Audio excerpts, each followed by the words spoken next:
What's going on, y'all? It's DB the Prophet again, and I'm back with another video. I haven't been on YouTube in a minute like I said I was gonna be, and that's my bad, but I'm gonna start making a video. I know I say this shit every time, so I'm not even gonna say that this time. You know, I'm back when I have something to say. Let's just be real. But I want to talk to y'all today about a couple of things, really. I want to talk about the evolution of manhood. That's something we don't talk about a lot, and I feel like it's so many things that you think that you know when you're a younger adult, like when you're between the ages of 19 to 25, you know, like you could be extremely talented, but that's why, you know, like there's an old saying, hard work beats talent when talent doesn't work hard. At the end of the day, the long-lasting success will be attained through discipline. And discipline is something that most people struggle with. Most people can't even discipline one area of their life, nonetheless juggle disciplining multiple areas of their life. And then on top of that, especially if you live in California, because if you live in California, then you 150% understand how difficult it is to not only succeed, but succeed at a high level, to go against all of the social challenges that you're up against when you live here. The cost of living in California is exponentially higher than other places in the country. It's more competitive here. It doesn't matter what you want to be. It doesn't matter if you're an athlete, if you're an artist, everywhere, every category is competitive in California because there's so many people here. So the evolution of man that I'm talking about is figuring out what works for you in terms of having balance in your life. Because what I'm realizing that balance is the overall satisfaction in your life, as well as the accolades and the trophies and the materialistic items that you can purchase from, you know, having a product for sale, or, you know, offering advice or selling, you know, whatever it is that your business is. Putting that aside, I came from a mind frame in my early 20s, like when I used to be in a position where I could eat whatever I want and not gain any weight, when I could drink every weekend and there was no significant changes. But what I realized as I approached 30 is that those small habits, now my body's changed and I've aged. And I don't have the kind of energy that I had when I was a younger man. And so now the habits that you have programmed into your subconscious mind, those things will rule over you, and those things will determine what your future looks like. And so it's harder to accept this when you're young and you feel immortal and you feel like you're gonna have this kind of energy forever, and you're always gonna be able to, you know, not go to sleep early, not stretch, not prepare yourself. And it's like you'll realize as you get older that preparation is 95% of the game. 95% of the game is preparation and consistency. You feel what I'm saying? And it's like, if I were to tell my story is like, there was a time where all I focused on was making money. I didn't care about anything else.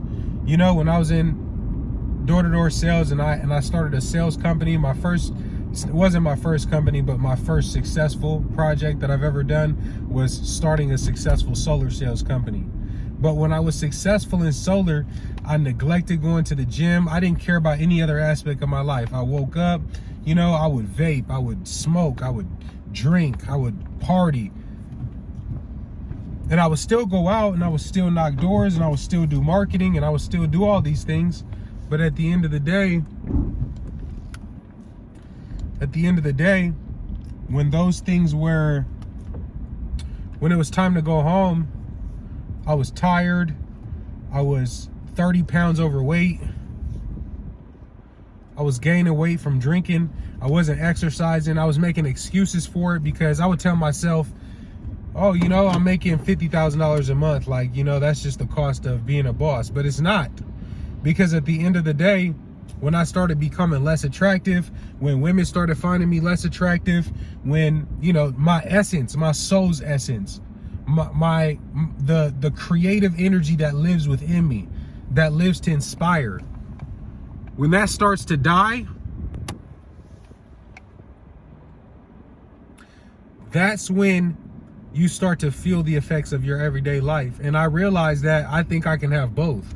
I think that I can provide value to the world and be healthy. I think that I can provide enough value in the world by disciplining myself to use my time wisely and be able to serve at a greater scale. And I don't have to settle for being on someone else's time and allowing someone else to dictate the value of my work and the value of my labor each day. And I'm not knocking anybody, because we all start somewhere. But what the message that I have for you today is that I believe we can have the best of both worlds. But I'm totally going against the grind your face off, like the early, you know, maybe 2012 to 2016, 2017. It was an era of just like, grind your face off, just grind, work every day.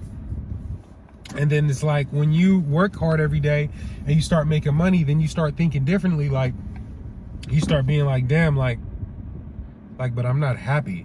Like, I have a Range Rover and I live in Brentwood, but I'm not happy. Right? And it's like, and your relationships aren't what you wanted them to be. And you thought that money was going to solve the rest of your problems, your spiritual problems. And then I realized, oh, there's some spiritual development that has to go along with understanding how to market myself and understanding how to provide value to the world. And right? Like, being healthy is going to be a part of this, and deciding what I put in my body each day is going to determine how I feel, and how I feel is going to affect my aura and how I present myself to the world around me. And it's like, in all these realization is realizing that it's like, there's always so much more to life than focusing on one area of your life. And I'm looking at balance differently, and I'm looking at success differently. And I'm looking at success from the perspective of what is actually sustainable. Because if I can't do it every day for the next 20 years, I don't want to do it today. Because I don't have time anymore. You feel what I'm saying? Like, a lot of people are living their life like they have all this time. And when you start hitting 30, you start realizing you don't have all the time that you used to have. Like, I don't want to waste a day. I don't want to waste a week, a month, a minute, a second. Like, I want to be intentional about the way that I live, because I've come so close with death. And I have been in positions where I've lost my freedom. And I've been in positions where I've been so dissatisfied with myself and frustrated and depressed and all these different emotions that I've now been able to overcome by restoring balance and order to my life. And now I can rebuild the financial aspects of my life back to being a 7- and 8-figure earner. Now that I've readjusted my principles and determined how do I want to show up in the world in totality, not just in one area of living. You understand what I'm saying? So where was I? Sorry, I went out to order something real quick. I'm out here to grab something to eat out here, but right, the evolution of a man is understanding that although that there are a lot of things that are within your control, you still can't control other people, right? And so I've been in situations and circumstances in my life where, you know, having my heart too close to the vest will cause you to have an emotional reaction to something, or will cause you to be in a framework where you're not operating from your best interest, you're operating from your emotion, right? And so that's something that you have to quickly recognize and remove yourself from that framework.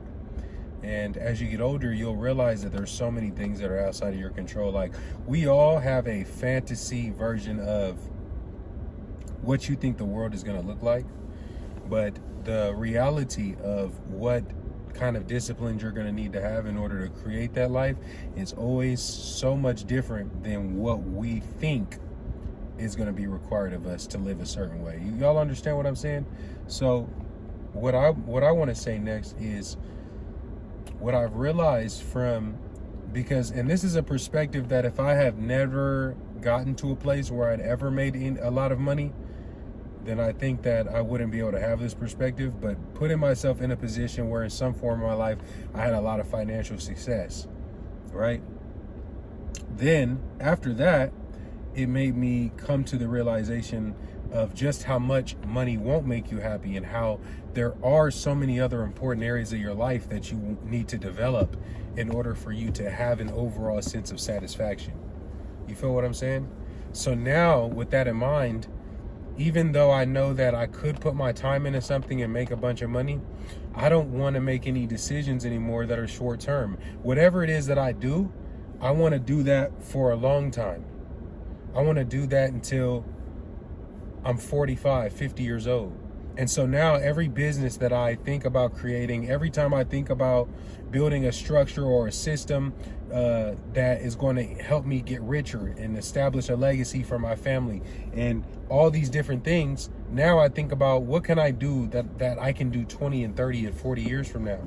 I don't want to do anything that I'm not trying to hit a lick for 6 months. I'm not trying to run a scheme. I'm not trying to get over on people. I don't have time for that. I'm a grown man, right?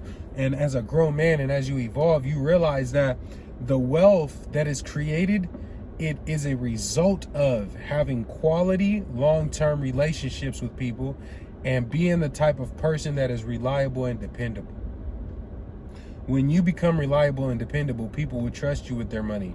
People will trust you with their investment. People will trust you with their house, with their business, with a number of different things that you guys might both benefit from. But you have to be the type of person that has shown that they have discipline in a real way. And when you show that you have discipline, people will entrust you with things that are valuable. Does that make sense? So a lot of people think that the reason why they're not getting promoted at work, or the reason why they haven't successfully created a following of people that will work with them in the real world. Don't take what I'm saying when I say followers as, I'm not talking about social media likes and comments. You know what I'm saying? That's the artificial world. In the real world, what I mean is that you have stood out in some meaningful way in some area of life where people model and mimic something that you do in a real way. You feel what I'm saying? That's leadership. And when you start developing that, your leadership, that's when things start to change.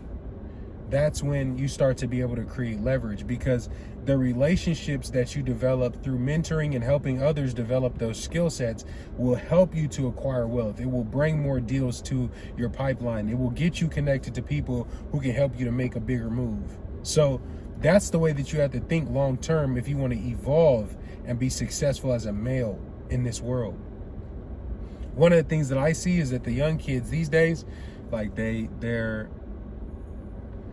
have been programmed for such a sense of short-term gratification and immediate gratification that it's like all they do is they jack off, sit at home, watch porn, watch YouTube, watch streamers, and the people that are influencing them are not people that have disciplines in the real world.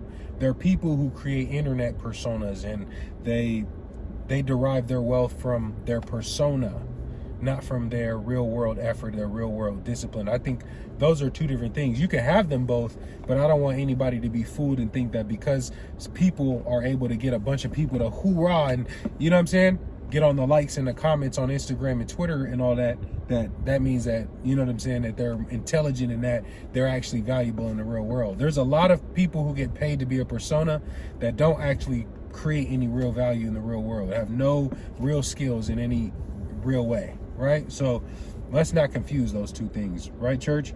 Right now I'm getting ready to go get something to eat. Like I said, I already just put in an order or something, but I'm gonna jump on another video. We're gonna finish this conversation, so just consider where we are in the conversation to be part 1, and I'm gonna come back with part 2. We're gonna continue the conversation, y'all. All right, I'm gonna catch y'all on part 2. Peace.